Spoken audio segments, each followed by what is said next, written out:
તો world university ગેમ્સમાં ગુજરાતની દીકરી સાથે અન્યાય. જર્મનીમાં યોજાયેલી 400 મીટરની દોડ ભાગ ન લઈ શકી દિવ્યાનીબા ઝાલા. ભુવનેશ્વરની યુનિવર્સિટીએ છબરડો કરતા દિવ્યાનીબાને સ્પર્ધામાંથી બાકાત રાખવામાં આવી. યુનિવર્સિટીની ભૂલના કારણે રાજકોટની દીકરીનું આંતરરાષ્ટ્રીય સ્તરે રમવાનું સ્વપ્ન રોડાઈ ગયું.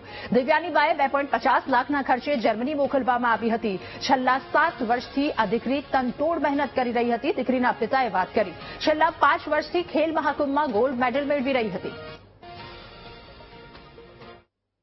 ઓલ ઇન્ડિયા જે ક્વોલિફાઈંગ સ્ટાન્ડર્ડ હોય છે એ સ્ટાન્ડર્ડને પાસ કરી વર્લ્ડ યુનિવર્સિટીનું ક્વોલિફાઈંગ સ્ટાન્ડર્ડ છે એમાં એ સમાવેશ કરી અને ઇન્ડિયાની ટીમમાં એનો સમાવેશ થયો હતો. અહીંયાથી આપણે બધી જ વ્યવસ્થા કરી આપી હતી. 2.5 લાખ રૂપિયા આપણે કીટ યુનિવર્સિટીને પે કર્યા હતા, જેનો કોચિંગનો ખર્ચો, ત્યાં રહેવાનો, જમવાનો, ફ્લાઇટનો બધો જ ખર્ચો યુનિવર્સિટીએ આપેલો હતો.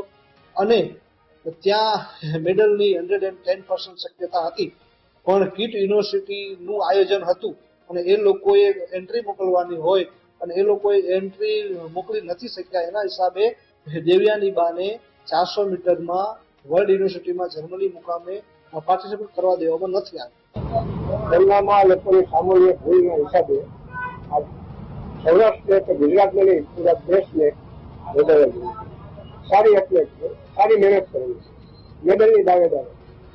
ત્યાં પહોંચવા માટે એને એટલી મહેનત કરવી પડી. પેલા સૌરાષ્ટ્ર યુનિવર્સિટીમાં અંદર થઈ શકાય ત્યાં પોતાનો રેકોર્ડ બનાવી ઇન્ડિયા યુનિવર્સિટી રમવા જાય. ત્યાં મહેનત કર્યા પછી બ્રોન્ઝ મેડલની નંબર, પછી વર્લ્ડ યુનિવર્સિટી માટે સિલેક્શન છે, એના માટે ટ્રાયલ છે. એક સામાન્ય ભૂલના કારણે દેશ અને સૌરાષ્ટ્ર ગુજરાતે આપણે મેડલ કર્યું. એ ઘણો દુઃખ છે.